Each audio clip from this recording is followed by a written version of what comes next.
Hook and suspense. The wind was cold on Vega 9's market streets.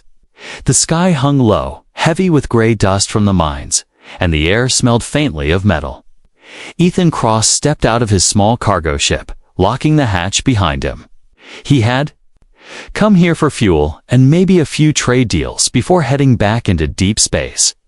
He walked past stalls piled high with strange alien fruits, broken machines, and pieces of scrap metal. Traders shouted prices in different languages. Children darted through the crowd, trying to snatch food from the tables when no one was looking. That was when Ethan saw her. She was standing near the edge of the marketplace, wearing a long, torn, gray dress that had seen better days. Her skin was a soft blue, with faint silver patterns running along her cheeks, marks of her alien race. Two small children clung to her legs, their eyes wide and fearful.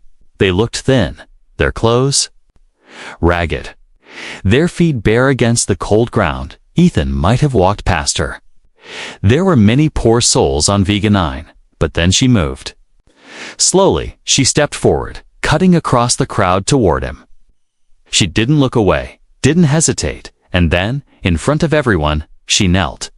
The market seemed to fall silent. Traders stopped shouting. People turned to look. A human man and an alien woman together was something you didn't see much. Not since the war. Her voice trembled, but it was clear enough for him to hear. "Please, take me as your wife." Ethan froze. He stared at her, certain he had heard wrong. "What?" he asked. Her eyes, a strange, deep violet, met his. "Please," she said again, more urgently now. "If you don't, we'll all die tonight." He felt the stares of the crowd. Some people frowned. Others whispered in disgust. A human trader muttered under his breath, "Shameful." Ethan looked down at her and the two children. Their small hands clutched her dress. One of them coughed, a dry, painful sound. He opened his mouth to ask why she was saying this. But then he noticed movement at the far end of the market. Armed enforcers had arrived. They wore black armor with red insignias on the chest, the symbol of Vega 9's governor. Their helmets reflected the pale light, hiding their faces. Each one carried a long shock rifle. They moved in perfect order, scanning the crowd like wolves looking for prey. The woman's hands tightened around her children. Her voice was barely a whisper now. "Please, trust me." Something in her tone told Ethan this wasn't just a strange request. This was fear. Real fear. The enforcers stopped near a food stall, speaking to a vendor. Then, one of them pointed in their direction. The woman gasped. She grabbed her children and pulled them behind Ethan's legs, using him as a shield. Ethan glanced down at her. "What did you do?" he asked quietly. Her answer came fast, desperate. "My husband, he was human, a soldier. He died in the war, but because of him, I had protection under human law. That protection ends today. Tonight, they will take us. The governor will send us to the mines." Ethan frowned. "The mines?" She nodded. "We will not survive there. My children, they will not last a week." Ethan's first instinct was to walk away.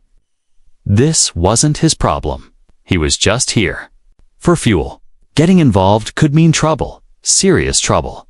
But then, the smaller child coughed again, worse this time, almost falling over. The woman caught him, holding him close. The enforcers began moving again, this time heading straight toward them. "I can't just say I'm your husband," Ethan said. "They'll check the records." She looked at him with eyes full of both hope and despair. "Then marry me now, please. Just say the words. The law here, it's old, it's strange. If a human man claims an alien woman as his wife in public and no one challenges it, it's binding. But you must say it before they reach us." Ethan felt the weight of the choice pressing on him. The enforcers were closing in. The woman's children were staring up at him. The crowd was watching, whispering. The boots of the enforcers grew louder, echoing against the metal ground. And then Ethan noticed something the leader of the enforcers. His face wasn't hidden by a helmet. Ethan recognized him immediately. It was Captain Ralvek, the same officer who had once chased him across 2 star systems for smuggling illegal tech. Ralvek's eyes narrowed. The moment they landed on Ethan, the woman's hand touched Ethan's sleeve. "Please," she said one last time. "If you walk away, we will not see the morning."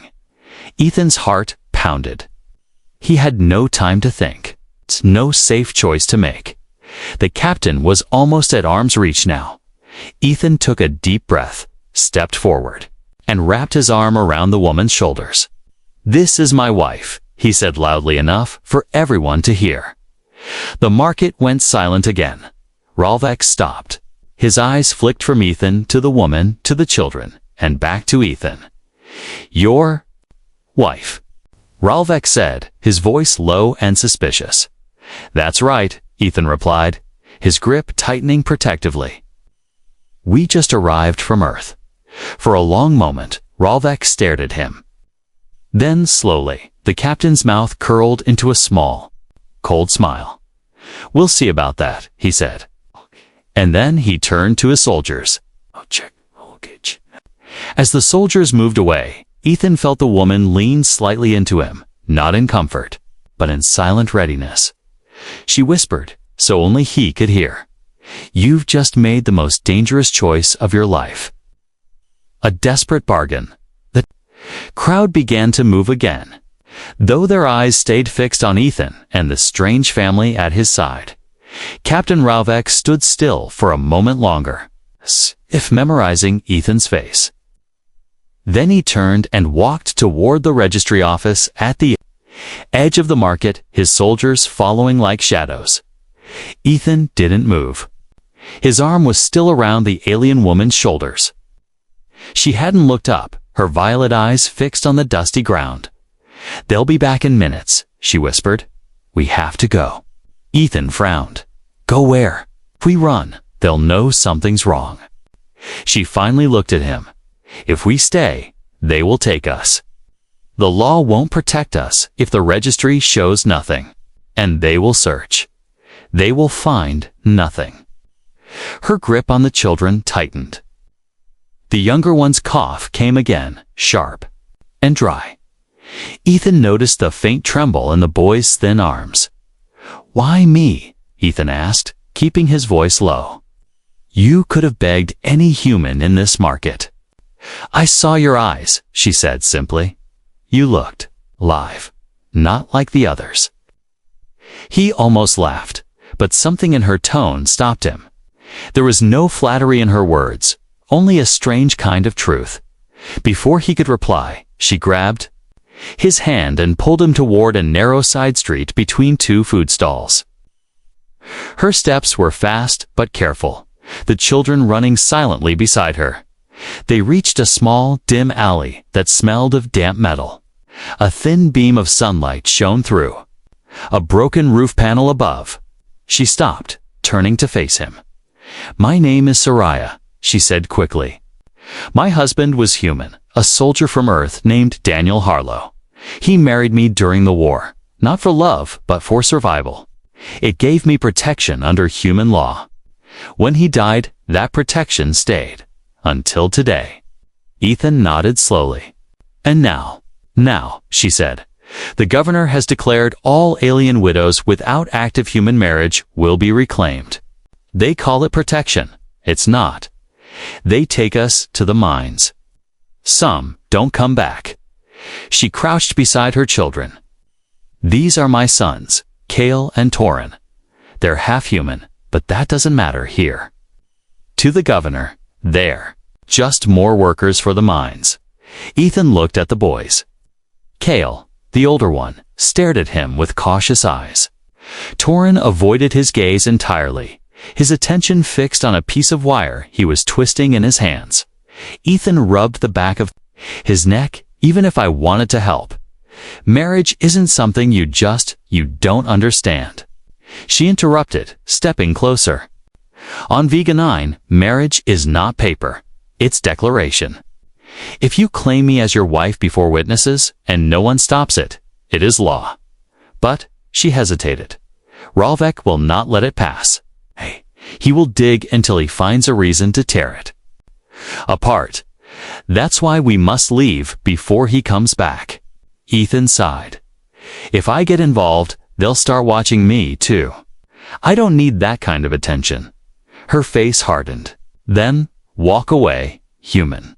And when they take us, remember. Our faces? She turned as if to leave, pulling her children toward another alley. Something twisted in Ethan's chest.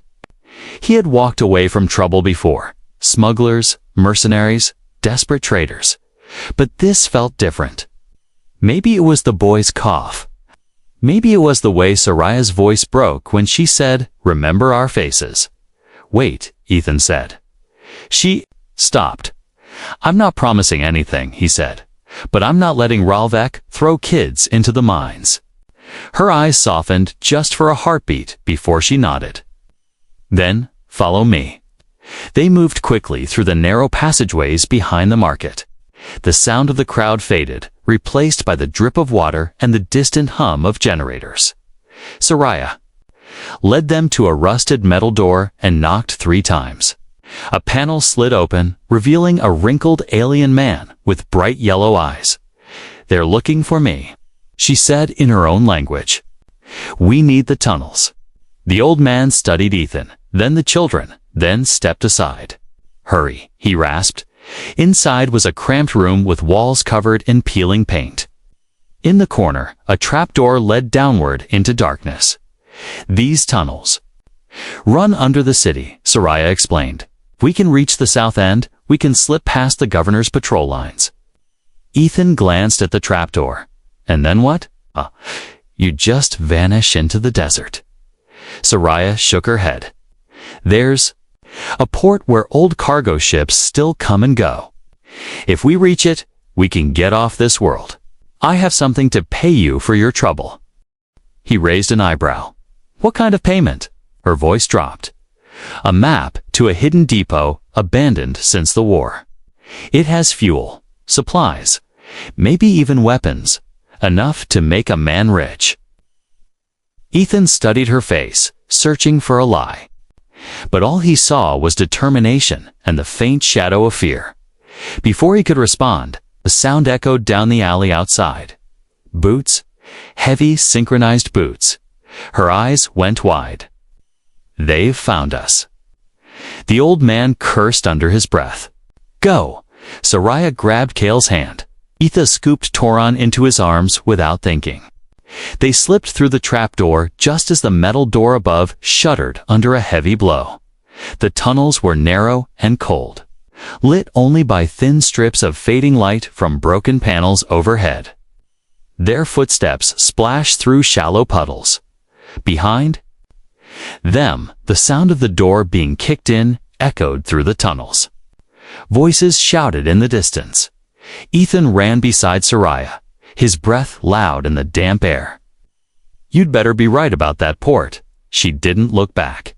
"If I'm not, then none of us are leaving here alive." The choice, the tunnels, twisted like the guts of some old, dying machine. Pipes ran along the walls, dripping water in slow, steady beats. The air smelled of rust and damp stone. Ethan could hear Soraya's footsteps ahead of him, fast but careful, Kale's smaller steps keeping pace. Torin clung to Ethan's neck, his breath warm against Ethan's shoulder. Behind them came the sound of pursuit, the sharp clatter of boots. The echo of voices calling orders. "They're faster than I thought." Ethan muttered. "They know the tunnels," Soraya replied without slowing. "These were built by the governor's men before the war. He's hunted people through them." Before, Ethan glanced back. He couldn't see the soldiers yet, but their presence pressed against his mind like a storm rolling closer. They reached a fork in the path. One tunnel sloping downward into darkness, the other turning sharply. Upward toward faint light. Soraya hesitated for only a second before turning upward. "That way," she said. "The lower tunnels flood."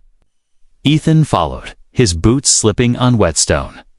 The incline made Torin's weight heavier in his arms, but he didn't dare slow. Halfway up, Soraya stopped suddenly and pressed herself against the wall. Ethan copied her instinctively. A beam of light swept across the tunnel ahead. Shadows moved with it, the silhouettes of two enforcers standing guard near the exit. Soraya looked at Ethan, her voice barely a whisper. "We can't fight them. We have to trick them." Ethan's brow furrowed. "And how exactly do we do that?" She glanced at the children, then back at him. "The same way you fooled Ralvek in the market, you claim me. But this time, you make them believe it." Ethan almost laughed. "That's your plan? Just tell them we're married." Her eyes hardened. "Not just tell. You show it. You talk like a husband. You stand like a husband. You make them doubt any reason to stop us. If they hesitate, we get through." Ethan exhaled slowly. "If this doesn't work, we're done." She nodded once. "Then don't fail." They stepped out from the shadows. The guards reacted instantly, rifles raised, voices sharp. "Stop. Identify yourselves." Ethan lifted his free hand, keeping his other arm protectively around Torin. "Easy," he said in a steady voice. "I'm here with my wife and kids. We're heading to our ship at the South Port. Registry check should already be processing." The guards exchanged looks. "Wife?" one asked. Ethan smirked, glancing at Soraya. "That's right. We got married yesterday. Private ceremony. What it is." He reached over and brushed a strand of hair from her face, his touch slow, deliberate. Soraya leaned into it, eyes soft, mouth curving in the faintest smile. For a moment, it almost looked real. One guard frowned. "We weren't told about any new human-alien unions." "Because Ralvek doesn't like losing control," Ethan said quickly. "He's trying to keep us here until he can question us, but by law, he can't hold a married human couple without cause." "You want to explain to him why you delayed us?" The guards hesitated. Ethan felt their uncertainty like a crack in a wall. T pressed harder. "Or do you want my wife's sick kid coughing in your checkpoint all day?" Right on cue, Torin coughed, his small frame shaking in Ethan's arms. The guards shifted uncomfortably. One finally stepped aside. "Fine. Get moving." "But if the captain asks, we never saw you." "Appreciate it," Ethan said, moving forward without looking back. They emerged into blinding light. The tunnel exit opened into a scrapyard filled with broken starship parts. The air smelled of burnt metal and fuel. Soraya exhaled in relief, but it was short-lived. From the far side of the yard came a familiar voice. "Well, well. I thought I smelled something rotten." Ethan froze. Ralvek stepped out from behind a pile of engine cores, flanked by two heavily armed soldiers. His smile was cold and slow. "Going somewhere? Cross." Ethan kept his face calm. "Just heading back to my ship. Family trip." Ralvek's gaze shifted to Soraya, then to the children. "Family," he said softly, as if testing the word on his tongue. "Strange thing, Cross. You never struck me as the type to settle down." "Guess people change," Ethan replied. Ralvek's eyes narrowed. "Maybe. Or maybe they're just hiding something." The captain stepped closer, his boots crunching over metal shards. "You see, Cross, I checked the registry. No record of you and her, which means you lied to my face." Soraya's hand found Ethan's, squeezing hard. Ethan's mind raced. Running wasn't an option. Too open, too exposed. Fighting was worse. That left one choice. Keep the bluff alive, no matter The cost? You think a registry matters? Ethan said, letting his voice grow sharp. I don't need your governor's stamp to know who my wife is. We don't answer to you. Ralvek's smile vanished. Oh, you'll answer to me. He nodded to his soldiers. The sound of rifles being raised filled the scrapyard. Before they could fire, a loud explosion echoed from somewhere behind the yard. Smoke rose into the sky, followed by the wail of an alarm. Ralvek turned his head slightly, distracted for just a moment. It was all Ethan needed. Run, Ethan shouted. They bolted toward a gap between two stacks of scrap, Ralvek's shouts echoing behind them. Bullets sparked off metal around them as they weaved through the maze of wreckage. Somewhere ahead, the faint shape of a port crane rose into view. They were close, but so was Ralvek. The escape the crane tower loomed in the distance like the skeleton of some ancient beast. Beyond it, Ethan could see the thin shapes of cargo ships rising on their landing thrusters. The smell of burning fuel filled the air, mixing with the salty Thames from the nearby ocean. Ethan ran hard, Torin still clinging to his neck, while Soraya pulled Kale by the hand. The stacks of scrap metal around them acted as both cover and trap, creating narrow paths that twisted unpredictably. Shouts echoed behind them. Ralvek's voice cut through the noise like a blade. Don't let them reach the port. Shoot if you have to. A shot rang out, striking the ground near Ethan's foot and sending sparks into the air. He didn't slow. They rounded a corner, only to find a wall of old ship hulls blocking the way. Ethan cursed under his breath. Soraya scanned the pile. There she pointed to a narrow gap near the bottom, just big enough for the children. Kale slipped through first. Ethan dropped to his knees, helping Torin crawl after his brother. Soraya started to follow, but a shout came from behind. One of Ralvek's soldiers had spotted them. Go, Ethan barked. She shook her head. Not without you. I'll catch up, he lied. Now move. She hesitated for a heartbeat, then crawled through. Ethan turned, pulling a rusted metal panel from the pile and wedging it into the gap too. Slow pursuit. Bullets pinged off the scrap, sending jagged fragments flying. He darted to the side, weaving between stacks, trying to draw the soldiers away from the others. The plan worked, at least until he slammed into a dead end. Heavy boots approached. Ralvek himself appeared at the corner, rifle in hand, a smirk twisting his face. End of the line. Cross. Ethan's mind raced. If you kill me, he said, stalling, you'll never find her. Ralvek laughed. Find her? I don't need to. Veganine is a cage. She'll starve, or she'll come crawling out. Either way, I win. From above, a loud creak echoed. Ethan glanced up. A crane arm hung over them, a massive cargo container dangling from it. The chains groaned, worn and rusted. Ethan reached for his blaster. Guess we'll test your luck then. He fired at the crane's release latch. The metal screamed, then snapped. The container dropped. Ralvek dove aside as it slammed into the ground, sending a shockwave through the scrap piles. Dust and debris filled the air, giving Ethan just enough cover to slip away. He sprinted through the maze until he spotted Soraya and the children crouched behind an overturned engine core. You're late, Soraya said, but her relief was clear. No time, Ethan replied. Ports ahead, move. They broke into the open space near the dock. Dozens of ships lined the loading platforms, crews rushing to secure cargo and refuel. The sound of engines thundered through the air. Soraya pointed to a small freighter on the far side. That one's leaving in minutes.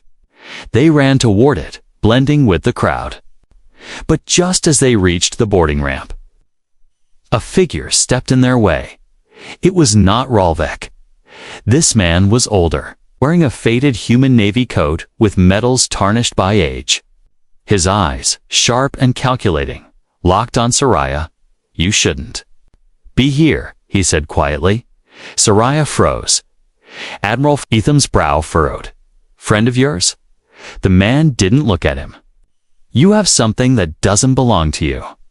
Sariah's jaw tightened. It belonged to my husband, which means it belongs to me. The Admiral's gaze flicked to Ethan. You don't even know what she's carrying, do you? Ethan's instincts screamed danger. All I know is she's trying to keep her kids alive. The Admiral shook his head. She's carrying war. Secrets coordinates to a depot the governor and the Navy both want. If you stay with her, Cross, you'll have both of them hunting you, and they won't stop. Ethan glanced at Sariah. Is that true? Her eyes met his, steady but sad. Some of it. Which part? The part about the depot, she admitted.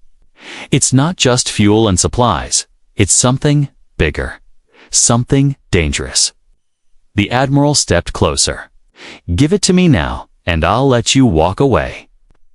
Ethan's grip on Torin tightened. His choices narrowed to a sharp point. Trust Sariah and face two powerful enemies, or walk away and leave her to whatever fate awaited. Ralvek's voice suddenly boomed from somewhere behind. Cross, you can't run forever. The Admiral's eyes darted toward the sound. Decide, he hissed.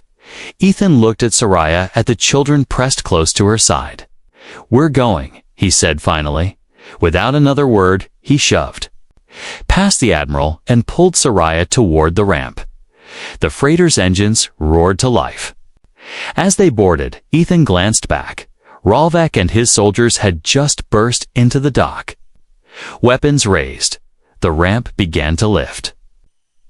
Shots rang out, one sparking against the metal beside Ethan's head. The ship's thrusters ignited, lifting them off the platform. Through the small viewport, Ethan saw Ralvek's furious face shrinking below. The Admiral stood beside him, watching silently. Sariah's voice was low but certain. You've just made a choice that will change everything. Ethan leaned against the wall, catching his breath. A story of my life. The ship angled upward, breaking through the thin clouds above Vega 9. But in Ethan's gut, T knew they hadn't escaped. Not yet. Secrets revealed the freighter rumbled as it broke free from Vega 9's thin atmosphere. The sound of the engines was steady, but Ethan kept glancing at the ceiling as if expecting something to go wrong. The ship was small, old, and smelled faintly of oil and recycled air. Its crew moved quickly through the narrow corridors, ignoring the new passengers. They were traders or smugglers. Judging by the mismatched uniforms and the lack of questions, Sariah sat in a corner of the cargo bay, her arms around Kale and Turen. The children were quiet, but Ethan could see the tension in their small faces. They didn't trust the silence. Finally, Ethan walked over and crouched in front of her. Time to talk, he said. She met his gaze without flinching. About what? You know what? Ethan replied. The Admiral said you're carrying something dangerous. He said that depot isn't just full of fuel. So, what's in it? Her eyes softened slightly, but her voice stayed steady. It's a weapons cache. From the war, Ethan frowned. Weapons. The war ended years ago. She shook her head. Wars never end. They only go quiet. This cache. It's not ordinary weapons. It's experimental. Things even the human Navy feared. My husband guarded it before he died. He told me if anything happened to him, I had to keep the location safe. From everyone, Ethan leaned back, rubbing his jaw. And now you want to sell it. Her voice sharpened. No, I want to trade part of it for safety for my children. If I give the location to one side, the other will come for us. But if I give them something small, enough to make them stop hunting, maybe we disappear. Maybe, Ethan said slowly, or maybe they take what you give and kill you anyway. Looked away, her hand brushing Torin's hair. It's still better than doing nothing. Before Ethan could answer, the freighter's intercom crackled. Captain to the bay. Now? The cargo bay doors slid open, and a broad-shouldered man with a thick beard stepped inside. His eyes moved between Ethan and Soraya, then settled on. "Ethan, which one of you brought trouble on my ship?" he asked. Ethan kept his face calm. "What kind of trouble?" The captain's voice was like gravel, the kind that follows you through space. "We just picked up 2 ships on our tail. One's Navy, the other's Governor's Patrol." Zaya's face went pale. "They're hailing us," the captain continued. "Both of them want the same thing, you. So, I'm going to make this simple. Pay me enough to make it worth my risk, or I throw you out an airlock." Kale's eyes widened. Torin hid his face in Soraya's dress. Ethan stood slowly. "You keep flying, we'll pay." "With what?" the captain asked, his eyes narrowing. He thought toward Soraya. "She's got something valuable. She'll tell you." Soraya glared at him. "You're forcing my hand." "I'm keeping us alive," Ethan said. The captain folded his arms. "Well," Soraya's voice was low but firm. "I have a map to a depot from the war. It has weapons, rare ones." The captain's eyes lit up. "Weapons, huh? That's worth something."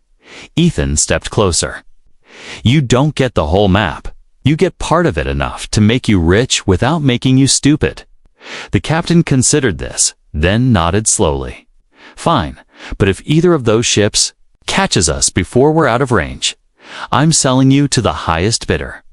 He turned and left, barking orders into his cum. Ethan exhaled, then looked at Soraya. "You just bought us a little time." She didn't answer. Her eyes were fixed on the viewport at the far side of the bay. Ethan followed her gaze and saw them. 2 ships growing larger on the screen. One was sleek and silver, with the human Navy insignia on its wings. The other was dark, jagged, and armed to the teeth, the Governor's Patrol ship. "They'll be within firing range in minutes," Soraya said quietly. Ethan looked at her. "What happens if they both get here at the same time?" Her lips pressed into a thin line. "Then everyone dies." The ship's alarm suddenly blared. "Missile lock." A voice shouted over the comm. The captain's voice roared through the intercom. "Hang on, we're going dark." The lights flickered, and the hum of the engines dropped to a low whisper. The freighter's systems dimmed to almost nothing. Ethan realized what the captain was doing, a full stealth drift. Hoping to vanish into the black dot, the children clung to Soraya. Ethan moved to the viewport again, watching as the 2 enemy ships slowed. Scanning the area. "They'll find us," Soraya whispered. "They always do." Ethan glanced at her. "Not if we make them chase something else." Her eyes narrowed. "What do you mean?" He pointed to a small supply pod on the far side of the bay. "We load it with a decoy beacon, make it look like we're inside. Launch it away from us. They'll follow it." Soraya hesitated. "And if they don't?" "Then we fight," Ethan said. "And hope this rust bucket holds together." The captain's voice came again. "Whatever you're planning, do it fast. We've got 1 shot." Ethan was already moving toward the pod. "Get the kids ready. If this works, we'll need to jump to hyperspace the second they take the bait." For the first time, he saw something in Soraya's eyes that wasn't fear. It was trust. But outside, the 2 ships were still closing in. The dangerous journey the supply pod was no bigger than a closet. Its metal skin scratched and dented from years of use. Ethan worked fast, prying open its side panel to get to the beacon controls. His hands moved on instinct, rewiring, overloading, tuning the signal to match the freighter's signature. 2 minutes, he said over his shoulder. "That's all I need." Soraya stood nearby with Kale and Torin, her eyes darting between Ethan and the viewport. The enemy ships were larger now, moving in slow arcs, like predators circling prey. The captain's voice came over the intercom again, low but urgent. Cross their locking weapons. You have 1 minute before they both start shooting. Ethan didn't look up, then they'd better be aiming at the wrong thing. Soraya knelt beside him. If this fails, she hesitated, as if the words were heavy. Take the children, leave me. Ethan glanced at her, eyebrows furrowed. Not happening. You don't understand, I understand enough. He cut her off. We either all make it, or none of us do. Her mouth tightened, but she said nothing more. Ethan slammed the pod door shut and hit the release. The small craft slid into the launch chute with a deep, metallic thud. Moments later, the ship's external camera showed the pod drifting away.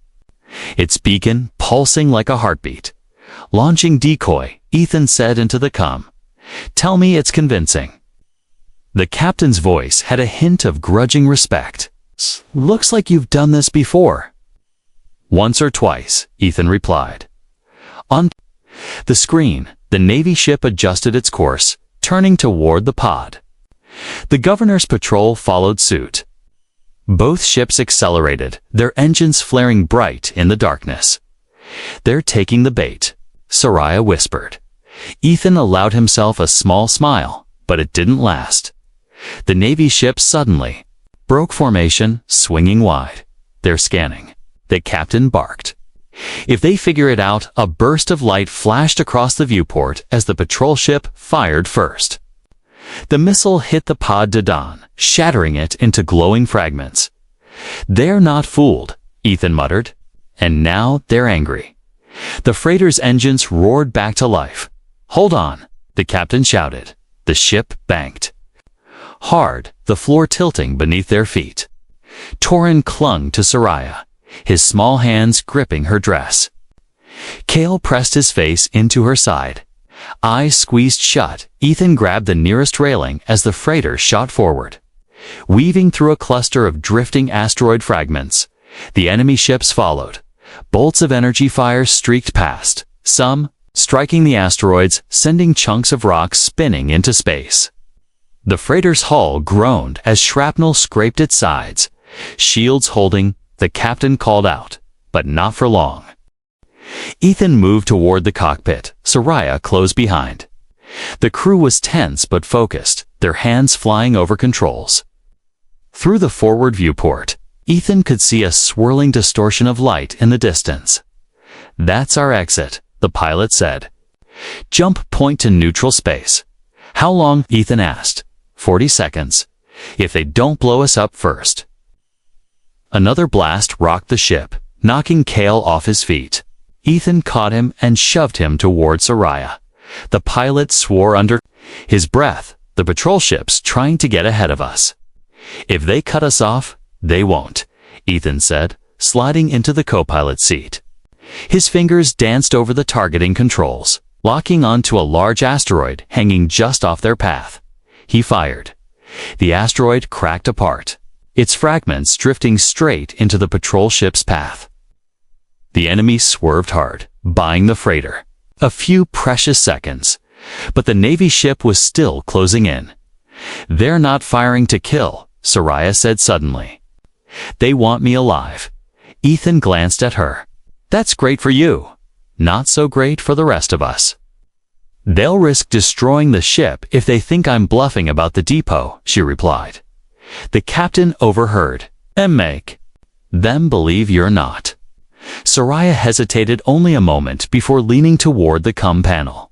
Her voice was cold, sharp, the voice of someone who had nothing left to lose. This is Soraya Harlow, she said. I hold the coordinates to the Shadow Depot. Fire again and I destroy them. You'll never find it. Silence. Even the crew held their breath. The Navy ship slowed, its weapons powered down, but the patrol ship didn't. They're still coming, Ethan said. Of course they are, Soraya replied quietly. The governor doesn't care if the depot is destroyed. He only cares about killing me. The pilot shouted, 10 seconds to jump. The patrol ship fired one last time. The blast slammed into the freighter's side, tearing through a cargo section. Warning lights flashed red across the cockpit.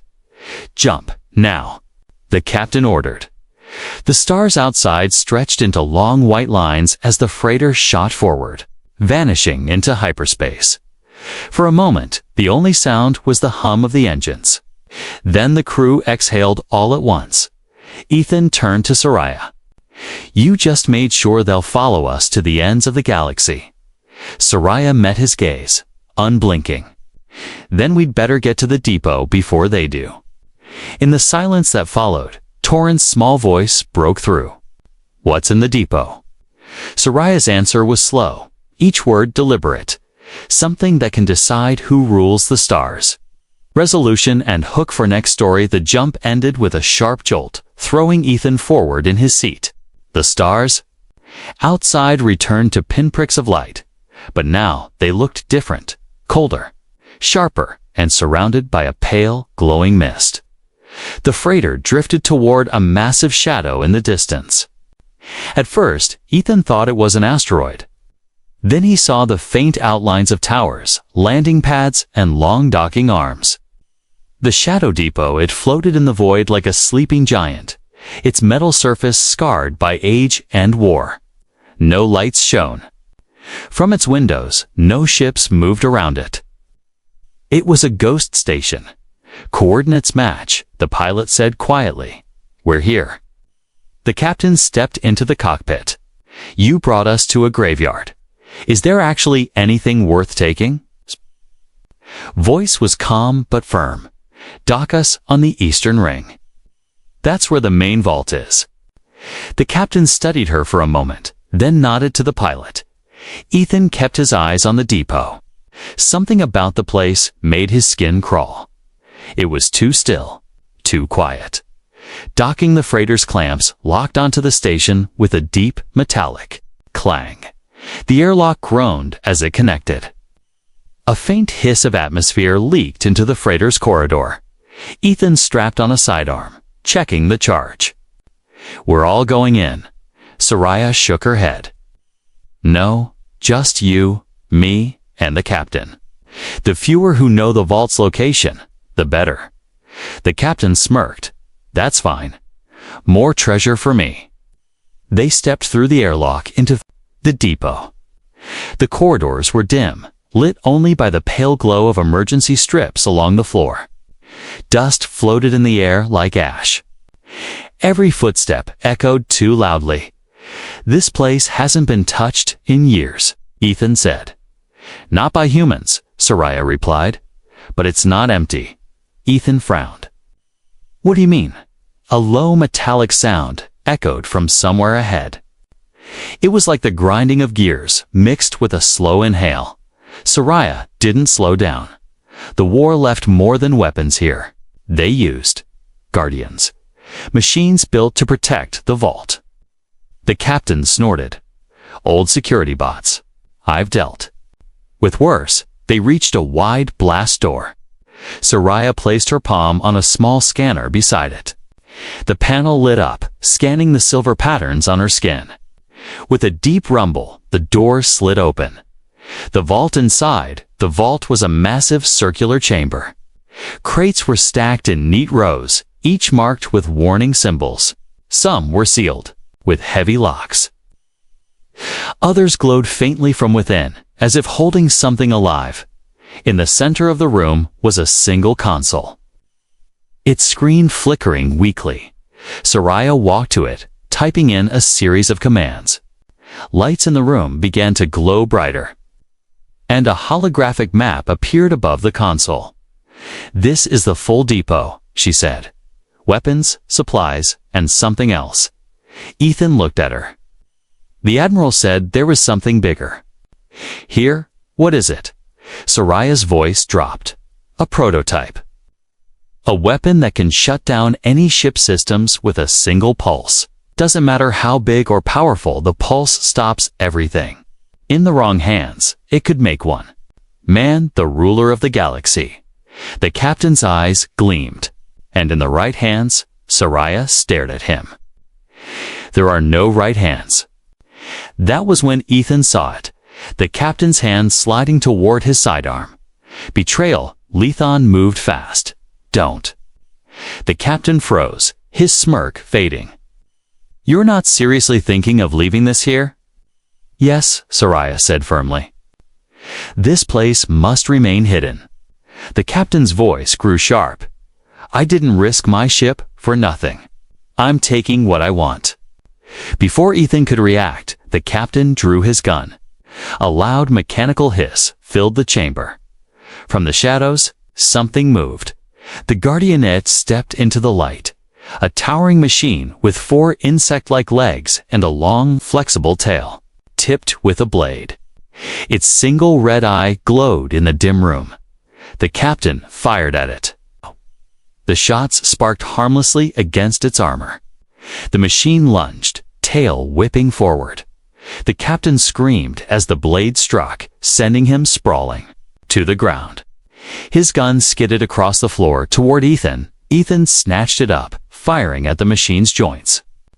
Sparks flew, but the thing kept coming. Soraya shouted, "The console.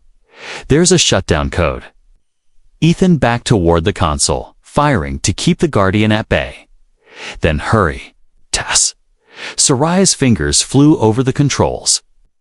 The Guardian's red eye flickered, its movements slowing.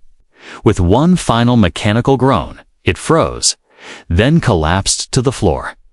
The choice Ethan looked at Soraya. If we leave this depot here, someone will find it eventually. She nodded.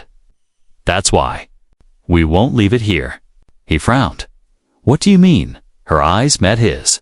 We destroy it. Ethan glanced around at the hundreds of crates. You're talking about enough firepower to burn half the galaxy? That's exactly why it must go, she said. For a long moment, Ethan didn't speak. Then he nodded. All right, but we do it fast. The Navy and the governor won't be far behind. The end. For now, they rigged the depot's core with explosives from the vault storage. As they ran back to the freighter, Ethan carried Torin while Kale ran at his side. Soraya stayed close, never looking back. The freighter UNDOCKED dot through the viewport. They watched the Shadow Depot drift into the mist one last time. Then a blinding flash lit up the void as the explosion ripped it apart. Ethan leaned against the wall, breathing hard. Well, that's going to make some people angry. Soraya gave a faint smile. Let them be angry. We're alive. But in the corner of the viewport, a dark shape moved a single ship. Watching from the edge of the blast radius, Ethan's stomach sank. Ralvek. The ship turned slowly, its engines igniting. Soraya's voice was quiet, almost resigned. He won't stop. Ethan's hand rested on his blaster. Neither will I.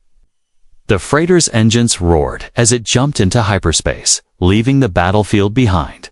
But the hunt had just begun.